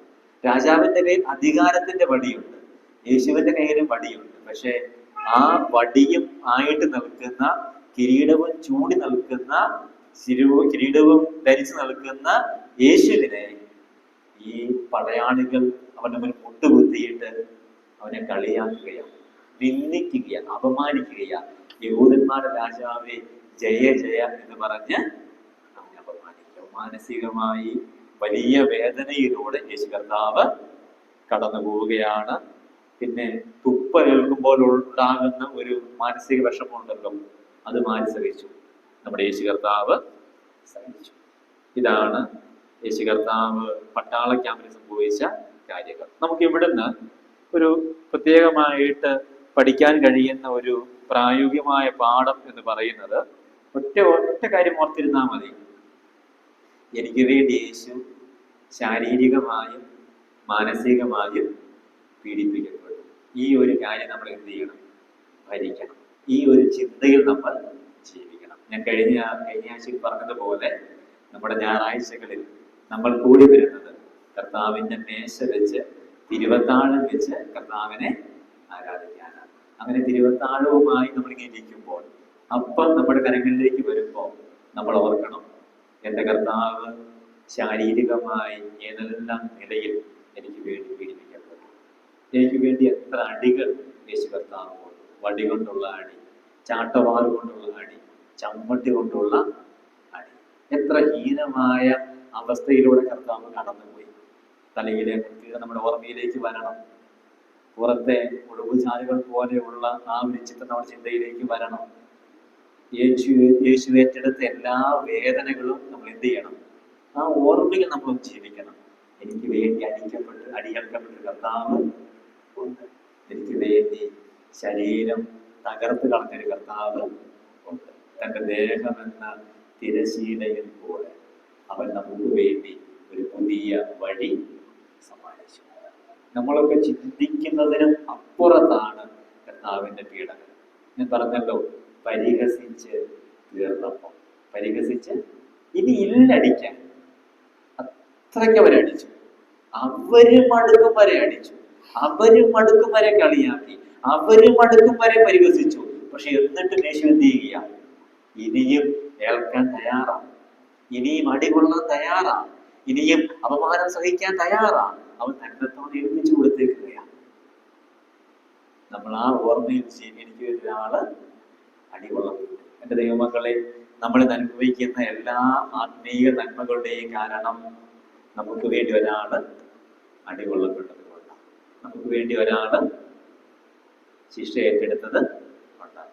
നമുക്ക് വേണ്ടി ഒരാള് യാഗമായത് കൊണ്ടാണ്. ആ ഓർമ്മ നമ്മെ എപ്പോഴും ഭരിക്കണം. ഓക്കെ, മൂന്നാമത്തെ കാര്യം, യേശു കാൽവറിയിലേക്കുള്ള വഴി. ഒന്നാമത് യേശു കോടതികളിൽ, രണ്ടാമത് യേശു പട്ടാള ക്യാമ്പിൽ, മൂന്നാമത് യേശു കാൽവറിയിലേക്കുള്ള വഴി. അതായത് പട്ടാളക്കാരുടെ ആസ്ഥാനത്ത് നിന്ന് ക്രൂശും ചുമന്ന് യെരുശലേമിന്റെ തെരുവിലൂടെ യേശു കാൽവറിയിലേക്ക് നടന്നു പോകുന്ന ഒരു ചിത്രം. അതാണ് നമുക്ക് മനസ്സിലാക്കാനായിട്ട് സാധിക്കുന്ന കാര്യം. നടന്ന പ്രധാനപ്പെട്ട സംഭവങ്ങൾ യോഹന്നാൻ 19:17. യോഹന്നാൻ 19:17.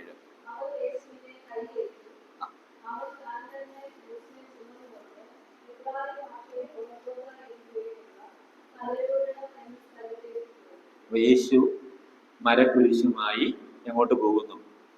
കാൽവറിയിലേക്ക്, അല്ലെങ്കിൽ ഗോൽഗോത്തയിലേക്ക്. ഗോൽഗോത്ത എന്നൊരു പേര് അതിനുണ്ട്, കാൽവറി എന്ന് പറയുന്നൊരു പേരുണ്ട്. അതുപോലെ തന്നെ തലയൂടം എന്ന സ്ഥലവും അതിന് എന്ന പേരും, തലയുടെ ഷെയ്പ്പ് അതിന് സ്കൾപ്റ്റിന്റെ രൂപമാണ്, അതുകൊണ്ട് തലയൂടം എന്നും അറിയപ്പെടുന്നുണ്ട്. യേശു മരക്കുരിശുമായിട്ട് കാൽവറിയിലേക്ക് നടക്കുകയാണ്. രണ്ടാമത്തെ സംഭവം, യേശുവിന് ഈ ക്രൂശുമായി അങ്ങ് വരെ ചെല്ലാനായിട്ട് സാധിക്കത്തില്ല എന്നാർക്ക് തോന്നി? പടയാളികൾക്ക് തോന്നി യേശു വിധി എന്താ? ക്രൂശിച്ചു കൊല്ലണം. ഇപ്പൊ പാതി വഴിയിൽ വെച്ച് വീണ് മരിച്ചാൽ ഉത്തരവാദിത്തം ആർക്കാവും? പട്ടാളക്കാർക്കാവും. അത് അവരുടെ തെറ്റായിട്ട് മാറും. അങ്ങനെ മരിക്കത്തില്ല, പക്ഷെ അവർക്ക് ആ പേടി ഉണ്ടായി. ഇനി വഴിയിലെങ്ങാനും വെച്ച് വീണ് മരിച്ചാൽ അവരെന്ത് ചെയ്തു?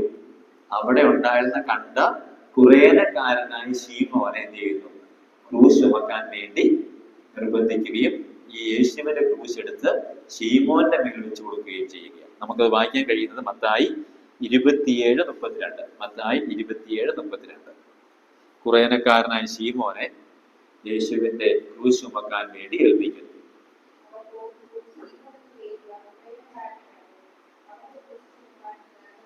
ഓക്കെ, ഇനി ലൂക്കോസ് 23:27. ലൂക്കോസ് 23:27. അപ്പൊ ജനങ്ങൾ അനേകർ യേശുവിനെ എന്ത് ചെയ്തു? പിൻപറ്റി. അപ്പൊ ഒന്ന്, യേശു മരക്കുരിശുമായി കാൽവറിയിലേക്ക് അല്ലെങ്കിൽ ഗോൽഗോത്തയിലേക്ക് നടക്കുന്നു. കുറേനക്കാരനായ ശീമോൻ യേശുവിന്റെ ക്രൂശ് ചുമക്കുന്നു. മൂന്നാമത്തെ കാര്യം, ജനങ്ങൾ യേശുവിനെ എന്ത് ചെയ്യുന്നു? യേശുവിന്റെ പിന്നാലെ ചെല്ലും. നാലാമത്തെ കാര്യം, ലൂക്കോസ് 23:28 മുതൽ 31 വരെ. ലൂക്കോസ് 23:28-31 വരെ.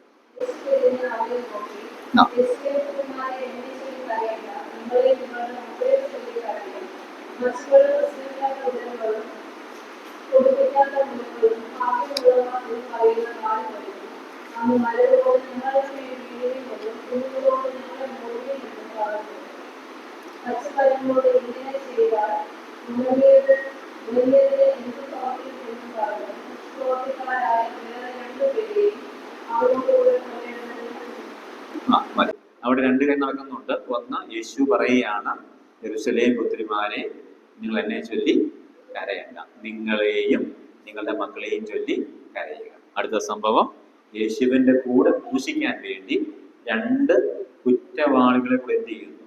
ആ മലയിലേക്ക് കൊടുക്കും. 5 കാര്യങ്ങളാണ്. ഒന്ന്, യേശു മരക്കുരിശ് ചുമന്നുകൊണ്ട് ക്രൂശിലേക്ക് നടക്കുന്നു. 2, ഈ കുറേനക്കാരനായ ശീമോനെ ക്രൂശ് ചുമപ്പിക്കുന്നു. യേശു സ്ത്രീകളോട് സംസാരിക്കുന്നു, അഥവാ എന്നെ ചൊല്ലി കരയേണ്ട, നിങ്ങളെയും നിങ്ങളുടെ മക്കളെയും ചൊല്ലി കരയുക എന്ന് പറയുന്നു. അടുത്ത കാര്യം, ജനങ്ങൾ യേശുവിന്റെ പിന്നാലെ ചെല്ലുന്നു. 5-മതായിട്ട് യേശുവിനോട് കൂടെ ക്രൂശിക്കേണ്ടതിന് 2 കുറ്റവാളികളെ കൂടെ കൊണ്ടുപോകും. ഈ വഴിയിൽ വെച്ച് നിവൃത്തിയായ പ്രവചനങ്ങൾ, യെശയ്യാവിന്റെ പുസ്തകം 53-4 വാക്യം. യെശയ്യാവ് 53-4 വാക്യം. ഇവിടെ ഭാരം ചുമന്നു എന്നേ ഉള്ളൂ. ആ ഭാരത്തിന്റെ കൂടെ എന്തുകൂടെ പെടുത്താം? ക്രൂശിന്റെ ഭാരവും കൂടെ പെടുത്താം. ഓക്കെ, കൃത്യമായി ക്രൂശ് ചുമക്കൊന്നും ഇല്ല കേട്ടോ. ക്രൂശിന്റെ ഭാരമൊന്നും ഇല്ല. ഭാരം ചുമന്നു എന്നുണ്ട്. അപ്പൊ ആ ഭാരത്തിന്റെ കൂടെ ഏതുകൂടെ പെടുത്താം? ക്രൂശിന്റെ ഭാരവും കൂടെ നമുക്ക് ഉൾപ്പെടുത്താം. ഓക്കെ, ഇനി നമുക്ക് വേണ്ട ഇതിനൊരു ടൈപ്പോ ആയിട്ടൊരു സംഭവം കാണാൻ പറ്റും. അതായത്, ഈ അബ്രഹാം ഇസ്ഹാക്കിനെ യാഗം കഴിക്കാൻ വേണ്ടി പോകുമ്പോൾ അവര് ദൂരെ നിന്ന് എന്ത് ചെയ്യുന്നുണ്ട്? ഈ മോറിയ മല അല്ലെങ്കിൽ യാഗം കഴിക്കേണ്ട മല കാണുന്നുണ്ട്.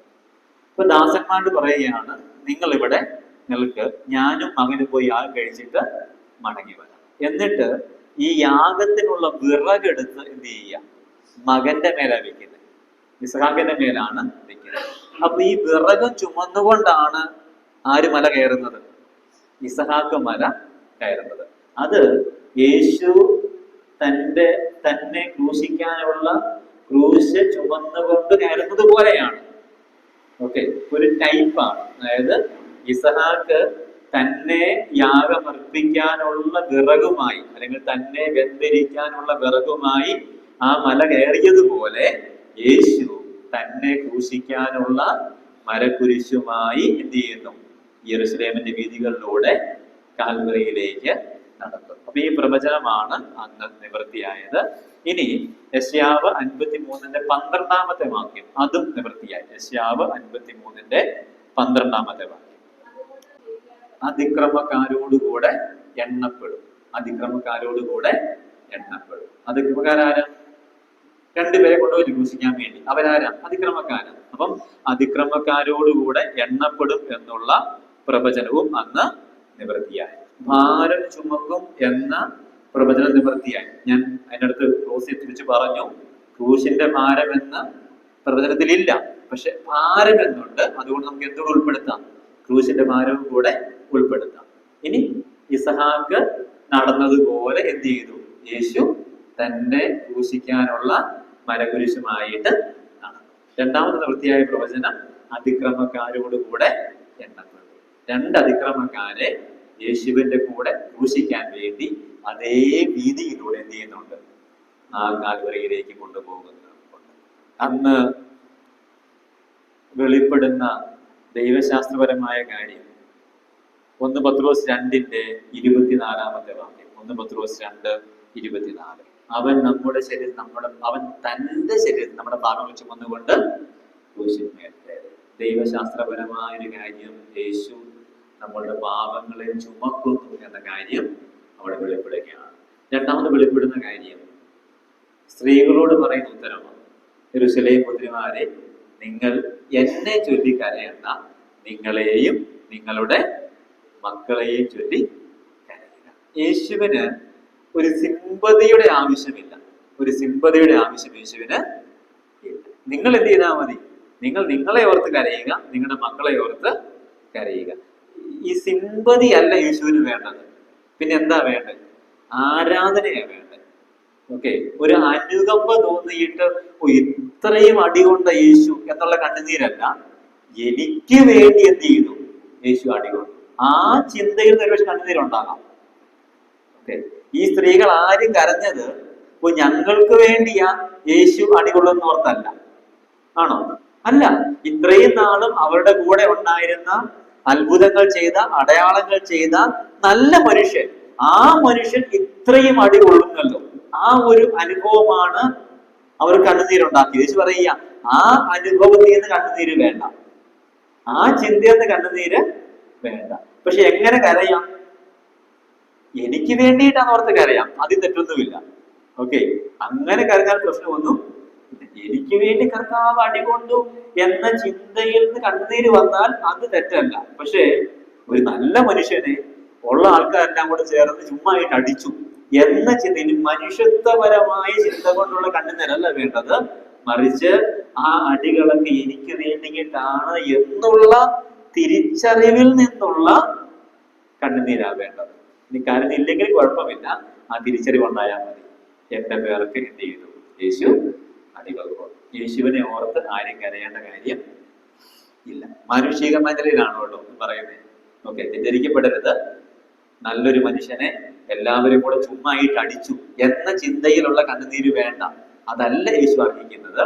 യേശു അർഹിക്കുന്നത് അവന്റെ മഹത്വം കണ്ടുള്ള, നിരപരാധിയായ അവൻ അപരാധിയായ എനിക്ക് വേണ്ടി അടികൊള്ളുന്നു, എനിക്ക് വേണ്ടി ഭാരം ചുമക്കുന്നു, എനിക്ക് വേണ്ടി ക്രൂശുമായി പോകുന്നു എന്നുള്ള ചിന്തയാണ് നമ്മെ ഭരിക്കേണ്ടത്.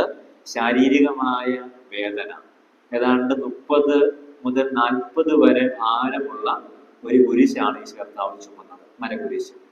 അതിനത്രയും ഭാരമുണ്ടെന്നാണ് കണക്കാക്കുന്നത്. കൃത്യമായ അളവ് കണക്കൊന്നുമല്ല, എങ്കിലും ഏകദേശം 30 മുതൽ 40 വരെ ഭാരം ആ മരക്കുരിശിൽ ഉണ്ടായിരുന്നാണ് കരുതപ്പെടുന്നത്.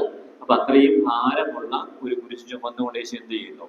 മുൻപോട്ട് നടക്കുന്നു. ഇനി ചരിത്രകാരന്മാര് പറയുന്നത് യേശു പല ആവർത്തി ഈ യാത്രയിൽ വീണുവെന്നാണ്. പക്ഷെ ബൈബിളിനകത്ത് വീണു എന്ന് രേഖപ്പെടുത്തിയിട്ടില്ല, വീണു എന്ന് എഴുതിയിട്ടില്ല.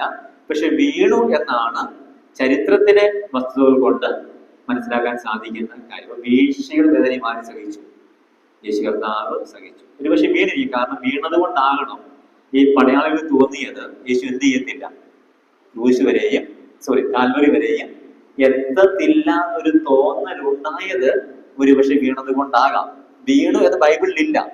ഓക്കെ, വീണു എന്ന് ബൈബിളിനകത്ത് ഇല്ല. പക്ഷെ വീഴാൻ സാധ്യതയുണ്ട്. കാരണം അത്രയും ക്രൂരമായ പീഡകളാണ് യേശു സഹിച്ചത്. തലേ രാത്രി ഉറങ്ങിയിട്ടില്ല, മാറി മാറിയുള്ള വിസ്താരം, പിന്നെ നമ്മൾ മുമ്പ് കണ്ട ആ പീഡകൾ, തലയിലെ മുൾക്കിരീടം, പുറത്തെ അടി, മുഖത്തെ വെച്ച അടി, വലിച്ചു പറിക്കപ്പെട്ട രോമങ്ങൾ, അങ്ങനെ എല്ലാ വേദനയും സഹിച്ചില്ലേ. അപ്പൊ തീർച്ചയായിട്ടും വീഴാനുള്ള സാധ്യതയും ഉണ്ട്. പക്ഷെ നമുക്ക് എന്തില്ല, ബൈബിളിൽ തെളിവില്ല. സാധ്യതയേ ഉള്ളൂ, ചരിത്രപരമായി നമുക്ക് എന്തുണ്ട് അഭിപ്രായങ്ങൾ, വീണിരുന്ന അഭിപ്രായങ്ങളുണ്ട്. നമുക്ക് ബൈബിളിൽ ഇല്ലാത്തത് കൊണ്ട് ആധികാരികമായിട്ട് എടുക്കണ്ട. ഓക്കെ, ബൈബിൾ ഇല്ലാത്തത് കൊണ്ട് എന്ത് ചെയ്യണ്ട, വീണു എന്നുള്ളത് ആധികാരികമായിട്ട് എടുക്കണ്ട. നമുക്ക് അനുമാനിക്കാം വീണിരുന്നു എന്ന് അനുമാനിക്കാം. ഇപ്പം വീണപ്പോഴുള്ള വേദനയും കർത്താവ് സഹിച്ചു, പരസ്യമായ അപമാനം സഹിച്ചു, സ്ത്രീകളുടെ കണ്ണുനീര് യേശുവിനെ കാണേണ്ടതായിട്ട് വന്നു, ശിമയോന്റെ നിസ്സഹായ അവസ്ഥ കാണേണ്ടതായിട്ട് വന്നു. കാരണം അവരെ കൂശെടുത്തേ പറ്റത്തുള്ളൂ, വേറെ നിർവാഹമൊന്നുമില്ല. പട്ടാളക്കാർ പറഞ്ഞു ഇതെടുത്തേ പറ്റത്തുള്ളൂ. അങ്ങനെ യേശു കർത്താവ് നമുക്ക് വേണ്ടി കഷ്ടങ്ങൾ ആ വഴിയിലൂടെയും സഹിച്ചു. നമുക്കുള്ള പ്രായോഗിക പാഠം എന്ന് പറയുന്നത്, ഒന്നാമത്തെ പ്രായോഗിക പാഠം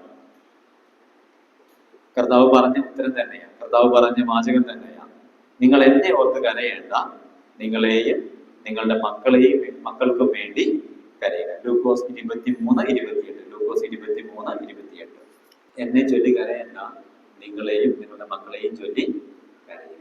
നമ്മുടെ മക്കൾക്ക് വേണ്ടി കരയണം, നമുക്ക് വേണ്ടി കരയണം എന്നൊരു പ്രായോഗികമായ പാഠം ഈ ക്രൂശിന്റെ വഴിയിൽ യേശു നമ്മെ പഠിപ്പിക്കുന്നുണ്ട്. നമ്മളെ ഓർത്തും നമ്മുടെ മക്കളെ ഓർത്തും കരയണം. അത് ദൈവസന്നിധിയിൽ കരയുക, മക്കൾക്ക് വേണ്ടി കണ്ണുനീരോടെ പ്രാർത്ഥിക്കുക. അതൊരു നല്ല ശീലമാണ്. പ്രത്യേകിച്ച് സഹോദരിമാരും അമ്മമാരും മക്കളുമായി ഏറ്റവും ക്ലോസ് ആയിട്ട് നിൽക്കും നിങ്ങൾ അത് ചെയ്താൽ അത് വലിയ ഉത്തമമായ കാര്യമായിരിക്കും. നിങ്ങളുടെ സമയങ്ങളിൽ മക്കൾക്ക് വേണ്ടി കരയാൻ, ചുമ്മാ പോയി കരയാനല്ല, പ്രാർത്ഥനയോടെ എന്ത് ചെയ്യാൻ, അവർക്ക് വേണ്ടി കരയാൻ സമയം മാറ്റി വെച്ചാൽ നമ്മുടെ മക്കളുടെ ഭാവിയെ ആരുമാനിക്കും? കർത്താവ് മാനിക്കും. ഈ അപ്പന്മാരോട് അല്ലെങ്കിൽ പിതാക്കന്മാർ പറയുന്ന കാര്യം, നിങ്ങൾ വീട്ടിൽ ഇരിക്കുമ്പോഴും പുറത്തു പോകുമ്പോഴും വഴി നടക്കുമ്പോഴും കിടക്കുമ്പോഴും എഴുന്നേൽക്കുമ്പോഴും നിങ്ങളുടെ മക്കൾക്ക് ന്യായപ്രമാണത്തെ പറഞ്ഞു കൊടുക്കണം. ന്യായപ്രമാണത്തെ പറഞ്ഞ് കൊടുക്കണം. അത് നമ്മൾ വായിക്കുന്നത് ആവർത്തനം 6-ാം അധ്യായത്തിലാണ്. ക്ഷേമ പാസേജ് എന്ന് പറയും. അതായത് അവിടെ പഠിപ്പിക്കുന്ന കാര്യത്തിലേ ഉള്ളൂ, അപ്പന്മാരുടെ ഉത്തരവാദിത്വം മക്കളോട് ന്യായപ്രമാണവും അത് സംബന്ധമായ കാര്യങ്ങളും എപ്പോഴും പഠിപ്പിക്കണം. അമ്മമാര് പറയുകയാണ്, നിങ്ങൾ നിങ്ങളുടെ മക്കൾക്ക് വേണ്ടി ദൈവസന്നിധിയിൽ കണ്ണുനീരോട് പ്രാർത്ഥിക്കുക. നമ്മുടെ കണ്ണുനീരിനെ മറികടന്ന് പോകുന്നവരുടെ കർത്താവ്. ചിലപ്പോൾ നമ്മുടെ മക്കൾ ഒരു പക്ഷേ ചില തെറ്റുകളൊക്കെ അകപ്പെട്ടു പോയാലും വിഷമിക്കേണ്ട, തിരിച്ച് ദൈവം കൊണ്ടുവരും. പ്രതീക്ഷയ്ക്ക് എപ്പോഴും വകയുണ്ട്. ഈ കഴിഞ്ഞ ദിവസം എന്നെ ഒരാള് എന്നെ വിളിച്ചിട്ട് പറഞ്ഞു, ഞാൻ പല പ്രസംഗങ്ങൾ കേട്ടിട്ടുണ്ട്, ഈ കേട്ട പ്രസംഗമെല്ലാം ശിക്ഷ ഉണ്ടാകുമെന്ന് മാത്രമാണ്. പക്ഷെ ബ്രദർ ഒരു ഹോപ്പ് തരുന്നുണ്ട്, ഒരു പ്രത്യാശ തരുന്നുണ്ട്. ബൈബിളിനകത്ത് ഇങ്ങനെയും കാര്യങ്ങൾ ഉണ്ടെന്ന് എനിക്ക് മനസ്സിലായി എന്ന് ഒരു ഹിന്ദു ഒരാളാണ് അദ്ദേഹം എൻ്റെ അടുത്ത് പറഞ്ഞു. ഞാൻ ഈ യൂട്യൂബിലെ മെസ്സേജ് കേട്ടുള്ളി പറഞ്ഞതാണ്. ഒരു പ്രതീക്ഷയ്ക്ക് വക എപ്പോഴും ഉണ്ട്. നമ്മുടെ മക്കൾ തെറ്റിപ്പോയാലും എന്ത് ചെയ്തോളും, തിരിച്ചു വരും. നമ്മൾ എന്ത് ചെയ്താൽ മതി, ദൈവത്തിന്റെ കയ്യിലേക്ക് ആ കാര്യം ഏൽപ്പിച്ചു കൊടുത്താൽ മതി. കർത്താവേ, നീയാണ് ശരണം, നീയാണ് അഭയം, നീ സഹായിക്കണം. നീ പറഞ്ഞു നിങ്ങൾക്ക് വേണ്ടി നിങ്ങളുടെ മക്കൾക്ക് വേണ്ടി കരയുക, ഞാൻ നിന്നെ സഞ്ചരിക്കുകയാണ്. അപ്പോൾ അങ്ങനെ ചെയ്യാൻ കഴിഞ്ഞാൽ അതൊരു നല്ല കാര്യം ആണ്. ഇതിനകത്തൊരു ഹിസ്റ്റോറിക്കൽ കാര്യം കൂടെ ഉണ്ട്, ഇസ്രായേൽ മക്കളുടെ കാര്യം. ഓക്കെ, അത് അവരെന്ത് ചെയ്യാൻ പോകുന്നു, ശിക്ഷിക്കപ്പെടാനായിട്ട് പോകും. ഓക്കെ, ഇനി യേശു കർത്താവ് ഈ ശീമോൻ ക്രൂശ് എടുക്കുന്നുണ്ടെങ്കിലും മുൻപിൽ നടക്കുന്നത് യേശുവാണ്. അത് ലൂക്കോസ് 23:26 വാക്യം, 23-26 വാക്യം.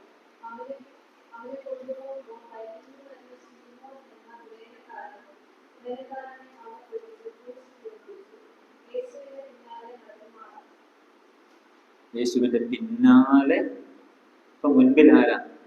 മുൻപിൽ യേശുവാണ്. അന്നത്തെ സാഹചര്യ പ്രകാരം ഒരാള് ക്രൂശുമായിട്ട് നടന്നാൽ അതിന്റെ അർത്ഥം അവന്റെ മരണത്തിലേക്ക് പോകുന്നുവെന്ന്. ഇവൻ കുറ്റവാളിയാണ്, മരണത്തിലേക്ക് പോകും. ഇപ്പൊ ശീമോനെ ഒരാൾ കാണുമ്പോൾ എങ്ങനെ കാണണം? അവനെ കുറ്റവാളിയായിട്ട് കാണണം, അല്ലേ? പക്ഷെ ഇവിടെ അങ്ങനെ കാണുന്നുണ്ടോ? ഇല്ല. കാരണം എന്താ? മുൻപിൽ ഒരാള് നടക്കാൻ പോലും കഴിയാതെ നടക്കുന്നുണ്ട്. അപ്പൊ ഇയാളാണ് കുറ്റവാളി. ഇയാൾക്ക് വേണ്ടി താൽക്കാലികമായി ആര് ക്രൂശെടുക്കുന്നേ ഉള്ളൂ? ശീമോൻ ക്രൂശെടുക്കുന്നേ യേശു ആ ഉത്തരവാദിത്വം കൂടെ ഏറ്റെടുക്കുകയാണ്. ഇത് ഈസിയാണ് ചിന്തിക്കുന്നത്. കാരണം ഒരു ക്രൂശുമായിട്ട് നടക്കണം. ഇപ്പൊ നമ്മുടെ തലയിലേക്ക് ഒരു ഭാരം വെച്ച് തന്നു. ഒരു പ്രായമുള്ളൊരു അപ്പച്ചൻ ഒരു ഭാരവുമായിട്ട് വരികയാണ്. ഇരിക്കട്ടെ, പുള്ളിക്ക് നടക്കാൻ പോലും വയ്യ. അപ്പൊ നമ്മൾ കണ്ടു മനസ്സാവാൻ തോന്നുന്നു, നമ്മൾ എന്ത് പറയാ, ഞാൻ എടുക്കാം അപ്പച്ച എന്ന് പറയാം. നമ്മൾ ആ ഭാരം എടുത്തു. അപ്പൊ നമ്മൾ എന്ത് ചെയ്യും? നമ്മൾ പുള്ളിയെ പോലെ പയ്യെ പയ്യെ നടക്കും. അത് വേഗം കൊണ്ടേ ഭാരം ഇറക്കാൻ നോക്കുമോ? നമ്മൾ വേഗം പോകാൻ നോക്കത്തുള്ളൂ അല്ലെ? എങ്ങനെയെങ്കിലും പെട്ടെന്ന് അവിടെ എത്തി ഈ ഭാരം ഇറക്കി വെച്ചാൽ മതി. പക്ഷെ ഇവിടെ ശിമോന്റെ കാര്യം അങ്ങനെയല്ല. യേശു ഏത് വേഗത്തിൽ നടക്കുന്നുവോ അതിനേക്കാൾ ആര് നടക്കണം? ശിമോൻ നടക്കണം. അതിന്റെ ഉത്തരവാദിത്തം ആര് ഏറ്റെടുക്കുകയാണ്? എന്റെ ക്രൂശുമായിട്ടാണ് വരുന്നത് എന്നുള്ള കാര്യം യേശു പറയുകയാണ്. ഒപ്പം പയ്യെ നടക്കാൻ, ഈ ഭാരവും ചുമന്ന് പതുക്കെ നടക്കാൻ ആര് തയ്യാറാവുകയാണ്? ഈ ശിമോനും തയ്യാറാവുകയാണ്. ദൈവമക്കളെ, നമുക്കുള്ള പ്രായോഗികമായ പാഠം, ചില ഉത്തരവാദിത്വം നമ്മൾ ഏറ്റെടുക്കേണ്ടതുണ്ട്, ചില ഭാരം നമ്മൾ ചുമക്കേണ്ടത്. കർത്താവിന് വേണ്ടി ചില ഭാരങ്ങളെ ചുമക്കാനും കർത്താവിനെ പോലെ ചില ഉത്തരവാദിത്വം ഏറ്റെടുക്കാനും നമ്മൾ എന്ത് ചെയ്യണം? നമ്മൾ തയ്യാറാണ്. സഭയുടെ ഭാരം ചുമക്കാൻ, വിശ്വാസികളുടെ ഭാരം ചുമക്കാൻ, ദൈവമക്കളുടെ ഭാരം ചുമക്കാൻ നമ്മൾ തയ്യാറാണ്. അപ്പോസ്തലനായ പൗലോസ് താൻ അനുഭവിച്ച പ്രതികൂലങ്ങളുടെ പട്ടിക പറഞ്ഞു വരുമ്പോൾ അതിന്റെ അവസാനം പറയുന്നത് ദൈവസഭകളെ കുറിച്ചുള്ള ഭാരം, അതും എന്ന തിരക്കും എനിക്ക് ഉണ്ട് എന്ന. സഭകൾക്ക് വേണ്ടിയുള്ള ഭാരം ചുമക്കാൻ നമുക്ക് സാധിക്കുന്നുവെങ്കിൽ അതൊരു വലിയ അനുഗ്രഹമാണ്. സഭകൾ വളരാൻ, ദൈവമക്കൾ ഉണരാൻ, ദൈവമക്കൾക്ക് ആത്മീക അഭിവൃദ്ധി ഉണ്ടാകാനൊക്കെ അത് കാരണമായിട്ട് ഉത്തരവാദിത്തം ഏറ്റെടുക്കുക, ചില ഭാരങ്ങളെ ചുമക്കുക. എന്ത് ത്യാഗം സഹിക്കാൻ നമ്മൾ തയ്യാറായാൽ, ചിലപ്പോൾ പതുക്കെ നടക്കേണ്ടി വന്നേക്കാം, ചിലപ്പോൾ വലിയ ഭാരമായിരിക്കാം. അത് ചുമക്കാൻ തയ്യാറായാൽ ദൈവം തീർച്ചയായിട്ടും നമ്മൾ മുഖാന്തരം നമ്മുടെ സഭകൾ മാനിക്കപ്പെടും, നമ്മുടെ കൂട്ടുവിശ്വാസികൾ അനുഗ്രഹിക്കപ്പെടും. ശ്രദ്ധിച്ചാൽ അറിയാം, പഴയ നിയമത്തിൽ രാജാക്കന്മാരുടെ കാലത്ത് ഏതെല്ലാം കാലത്ത് നല്ല പ്രവാചകന്മാരുണ്ടായിരുന്നോ ആ കാലമൊക്കെ നല്ലതായിരുന്നു.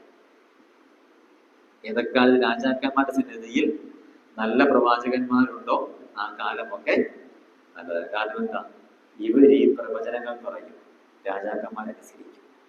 എപ്പോഴൊക്കെ നല്ല പ്രവാചകന്മാരില്ലയോ അപ്പോഴൊക്കെ രാജ്യഭരണം മോശമായിട്ടും. നല്ല ഉത്തരവാദിത്വമുള്ള ദൈവദാസന്മാരുണ്ടാകുമ്പോഴാണ്, മൂപ്പന്മാരുണ്ടാകുമ്പോഴാണ്, ശുശ്രൂഷക്കാരുണ്ടാകുമ്പോഴാണ്, ബൈബിൾ പഠിപ്പിക്കുന്ന ആൾക്കാരുണ്ടാകുമ്പോഴാണ് സഭയ്ക്ക് വളർച്ച ഉണ്ടാകുക, ആത്മീയ ഉന്നമനം ഉണ്ടാകുക. ദൈവം നമ്മളെ അങ്ങനെ ഉപയോഗിക്കട്ടെ. നമ്മുടെ ഈ ആയുസ്സിൽ കർത്താവ് വരുന്നില്ലെങ്കിൽ, വരാൻ താമസിക്കുന്നുവെങ്കിൽ, നമ്മൾ ഒരു അനുഗ്രഹമായി ഒരു വിളക്കാൻ ശോഭിക്കാൻ നമുക്ക് ഉത്തരവാദിത്വം ഏറ്റെടുക്കാം. നമുക്ക് ചില ഭാരങ്ങളെ ചുമക്കാൻ തയ്യാറാണ്. ദൈവം നമ്മെ അതിനായിട്ട് സഹായിക്കട്ടെ. നമുക്ക് ബാക്കി കാര്യങ്ങൾ അടുത്ത ആഴ്ചയിൽ ചിന്തിക്കാം. ദൈവം നമ്മെ അവരെയും അതിനായിട്ട് സഹായിക്കട്ടെ.